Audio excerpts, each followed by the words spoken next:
എന്താ ദാസേട്ടാ നിങ്ങളൊന്നും സമാധാനിക്കേ? എന്താ ദാസേട്ട വിഷമിച്ചിരിക്കണേ? എല്ലാം മോളൊരാൾ കാണുന്നില്ലേ? എല്ലാം ശരിയാവും.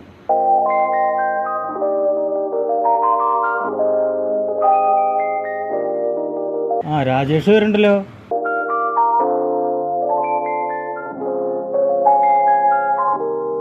ചേട്ടാ എന്തൊക്കെയാ?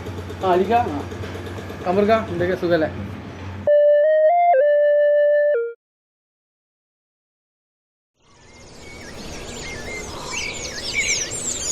ദാസേട്ടാ കാര്യങ്ങളൊക്കെ അറിഞ്ഞു, വളരെ സങ്കടമായി. കേസിന്റെ കാര്യങ്ങളൊക്കെ എന്തായി? എന്താവാനാ, അവനൊക്കെ ജാമ്യത്തിലിറങ്ങി. രാജേഷേ, എൻ്റെ ഈ വീടും പറമ്പും വിറ്റാലും വെറുതെ വിടില്ല ഞാൻ അവനെ. മതി, വിടില്ല. മതി അല്ലേ? എൻ്റെ മോളെ നശിപ്പിച്ചതിനോടാ ഞാൻ ഈ സമരത്തിൽ നിൽക്കണേ. പൊറുക്കണം. അവളുടെ ആത്മാവിനോടുള്ള ചുറ്റി പറയണത്. അതിനോട് ഞാൻ പൊരുതും, മരിക്കോളം ഞാൻ പൊരുതും. രാജേഷേ, ഞാൻ പൊരുതും. ദാസേട്ടാ, നമ്മളെപ്പോലത്തെ പാവപ്പെട്ടവര് കേസിന് കൂട്ടത്തിന് പോയി കഴിഞ്ഞാൽ വീടും പറമ്പ് പോവാന്നല്ലാണ്ട് ഒരു കാര്യമില്ല. നമ്മൾ സ്ഥിരമായിട്ട് പത്രത്തിൽ വായിക്കണതല്ലേ.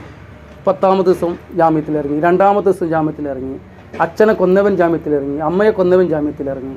എല്ലാ തെമ്മാടിത്തരത്തിനും നമ്മുടെ നിയമം സപ്പോർട്ടാണ്.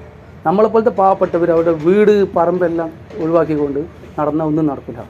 പിന്നെ ദാസേട്ടാ, നിങ്ങൾക്ക് ധൈര്യം ഉണ്ടോ? നമുക്ക് അവനങ്ങ് തട്ടിക്കളയാം. അതല്ലാതെ നിയമത്തിൻ്റെ വക്കീലിൻ്റെ പിറകെ പോയി കഴിഞ്ഞാൽ നമ്മൾ കാലങ്ങളോളം അതിൻ്റെ പിന്നാലെ തന്നെ പോയിക്കൊണ്ടിരിക്കേണ്ടി വരും. അത് മാത്രമല്ല, അവരൊക്കെ വലിയ വലിയ ആളുകളാണ്. അവരുടെ ഒന്നും നമ്മൾ ജയിക്കാൻ പോണില്ല.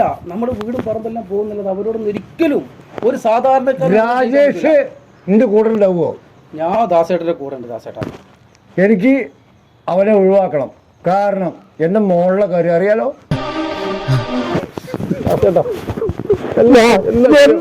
എന്തു ഞാൻ ചെയ്യും? എല്ലാം ശരി. എനിക്ക് എൻ്റെ മോളുടെ ആത്മാവ്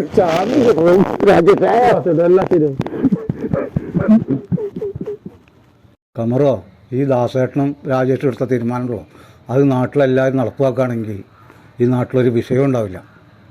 എല്ലാ അച്ഛനമ്മമാർക്കും ബാധ്യതയാണത്. അവരത് ചെയ്യേ വേണ്ടത്.